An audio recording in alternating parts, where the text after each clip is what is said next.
Hello everyone, welcome back to another video. So আজকে আঁকছি আমি আমাদের বাড়ির উঠানের ছবি।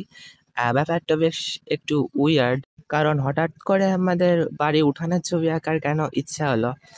তো আজকে অনেক রোদ পড়ছিল, উঠানে একটা আলো ছায়ার ব্যাপার দেখতে পাচ্ছিলাম, তাই আঁকতে বসে গেলাম। অনেক দিন ধরে লাইভ পেন্টিং করা হয় না, আর সরাসরি দেখে কোনো কিছু আঁকার ব্যাপারটা বেশ অন্যরকম লাগে।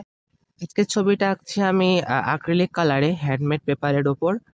আঁকার শুরুতে আমি একটা ফ্ল্যাট কালার দিয়ে নিয়েছিলাম। যে যে সাবজেক্টগুলো আছে, যেমন দরজা, তারপরে উঠানের যে মেঝে, তারপরে কাপড় চোপড় নাড়া আছে, তারপরে কাঠ, তারপর গাছপালা, সবকিছু একটা ফ্ল্যাট টোন দিয়ে নিয়েছিলাম। তারপরে আস্তে আস্তে আমি এইখানে light, shadow, dark, white, value যত রকম আছে সবগুলো আঁকার চেষ্টা করছি।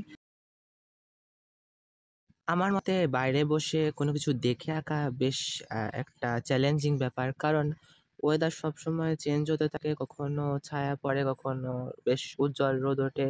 সবকিছু মেনটেন করে আঁকাটা বেশ টাফ। তাও আমি চেষ্টা করছি, আর বেশ ভালো হয়েছে, আমার খুব পছন্দ হয়েছে।